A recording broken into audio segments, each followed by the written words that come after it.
Assalamualaikum warahmatullahi wabarakatuh. Waalaikumsalam warahmatullahi wabarakatuh.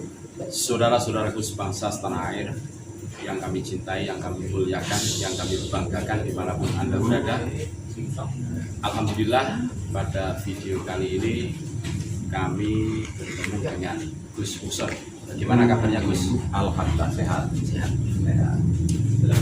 Keluarga sehat? Alhamdulillah sehat. Ini sedikit beliau Gus Muson ini mumpung lagi ketemu. Beliau itu dulu itu boleh dikatakan muhibbinnya LBJ. Iya ya. Ya kita mencintai semua orang. Kami mencintai semua orang. Maksudnya begini, dulu itu lama bersama dengan beliau kan gitu. Secara kebetulan kan sering di Purwokerto. Nah, Dan mampir ke tempat kakek. Pasti dulu waktu di Gedung Baru. Jadi pas lagi mondok di di Gedung Baru. tempatnya Mbah Malik. Ya. Jadi ya sering bareng. Sering banget.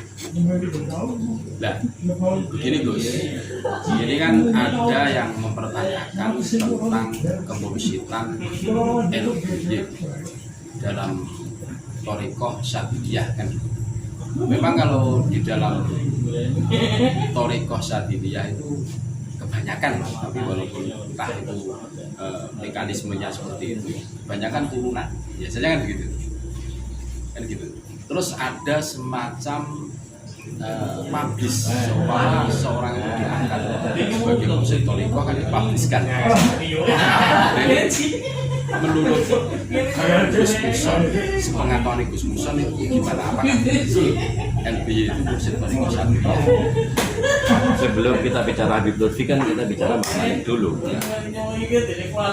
Setahu kami dan mayoritas masyarakat, Mbah Malik itu mursyid Thorikoh Qadiriyah Al-Khalidiyah, Bukan Syadiliyah.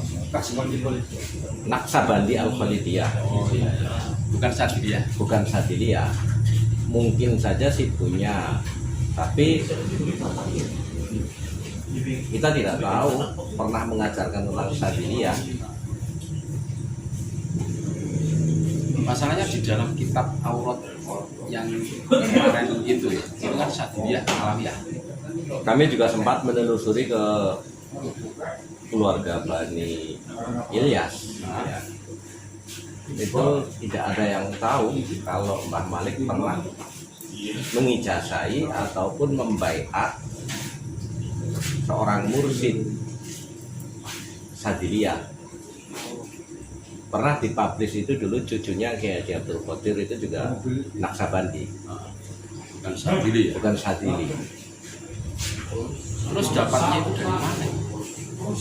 Ya seharusnya Habib Lutfi bicara secara jujur, Masalahnya kan menimbulkan polemik lah. menimbulkan polemik dan banyak juga yang dengan kasus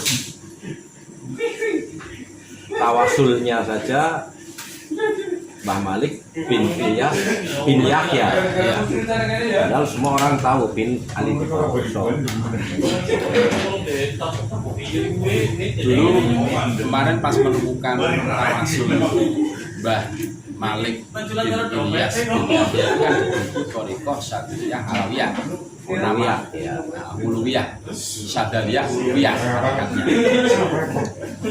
Nah, ini selama pengetahuannya Gus Muson berarti Mbah Malik itu bukan Syadiliyah ya? Ya bukan hanya saya, semua orang tahu kalau Mbah Malik bukan Syadiliyah. Jalur Diponegoro yang mengembangkan Qadiriyah, anak Sabandi, Ya. itu Mbah Ilyas, jalurnya Mbah Ilyas. Kalau yang Syadiliyah itu jalurnya Imam Rozi di Sokaraja. Sukaraja. Jadi keturunan Diponegoro kan di sini banyak, Ya. tidak hanya satu. Berarti kalau modelnya begitu berarti dipertanyakan juga ya Gus tentang status. Banyak juga yang mempertanyakan kepada kami di channel kami juga, banyak juga menanyakan. Ya saya jawab Saya nggak tahu bahwa Mbah Malik pernah mengijazahkan atau membackup Sadiliyah, apalagi kok sampai membackup mursyid. Karena mekanisme menjadi mursyid itu ya lumayan Ada tahapan-tahapan, step by step. Jadi tidak serta merta saya mursyid harus dipublish. Terus yo ada orang di eranya, kalau bahasanya Kiai ada kitab sezaman yang menerangkan keberadaannya, gitu kan? Yang masyhur kan Mbah Malik itu cuma membaiat Al-Maghfurlah Abdul Qadir, cucunya. Selain itu kita tidak mendengar membaiat orang lain untuk mursyid-mursidannya. Untuk torekotannya juga Naksabandi, bukan Sadiliyah. Nah, saran saya bagi yang belum ya baiat ke dimana mursyid itu lebih dekat secara geografis. Yang kita nggak usah jauh-jauh lah. Bapak rumahnya Jawa Timur terus datang ke Pekalongan bawahnya. Ya kan dalam kemursidan ada istilahnya ngecas kan, ya. Ketemu dengan guru, tawajuh dengan guru, gitu. Ngaji dengan guru. Itu kan bagian daripada mendekatkan diri kita untuk bisa usul Allah Ta'ala. Nah, kalau kejauhan kan juga repot. Dan yang perlu sebenarnya kita tahu semua bahwa torekot itu kan bukan hanya yang kita kenal. Kalau berbasis kitab Bil aurat tidak. ada 4. Torekot itu bil ilmi, ya, orang dengan memilih menjadi guru yang ngulang kitab itu udah torekot. Taklim wa ta'alum. Taklim wa, ya, at-tadris istilahnya kalau di itu. At-tadris itu torekot. Jadi dalam istilah keilmuan sanad. Yang kedua itu bil aurat. Bil aurat itu yang maksurah, sholat, baca Quran dan baca tasbih. Lah yang khusus itu memang harus baiat. Seperti ya yang kita tahu al-mutabaroh. Yang ketiga itu khidmah, khidmatul fuqaha. Jadi di sini bahasanya fuqaha.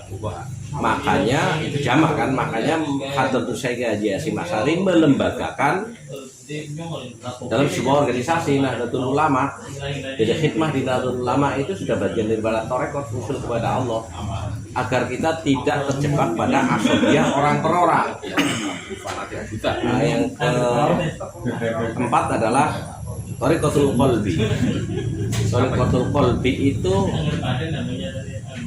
niat di dalam melaksanakan hal-hal yang duniawi. Kita ambil contoh aja kasar lah ya, cari duit lah. Itu kalau mencari duit dengan niat untuk sedekah itu thariqah. Atau niat untuk menafkahi anak istri. Nah, itu kewajiban. Bukan, itu udah kewajiban.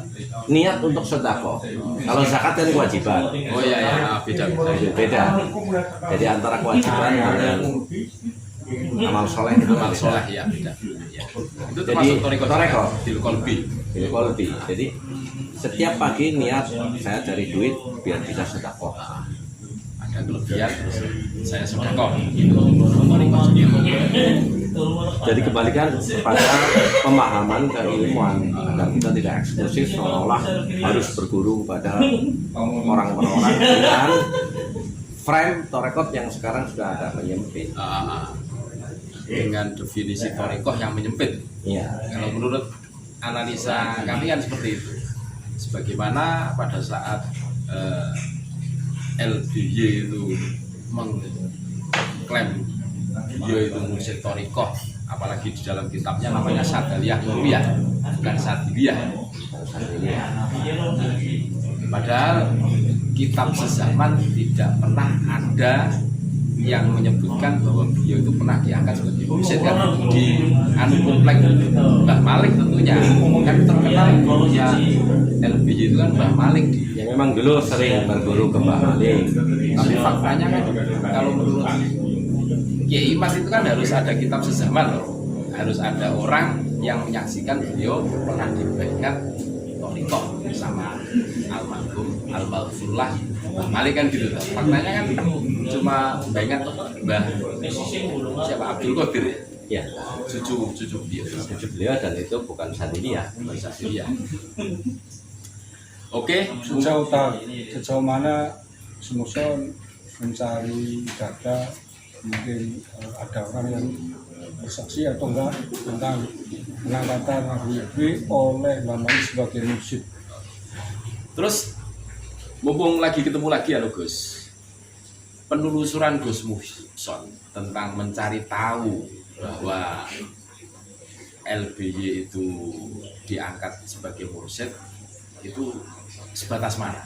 Bisa diterangkan untuk saudara-saudara? Kebetulan dekat rumahnya atau pondoknya Mbah Malik ya, dengan tempat tinggal kita Iya, ya, dekat. sangat dekat meskipun beda desa.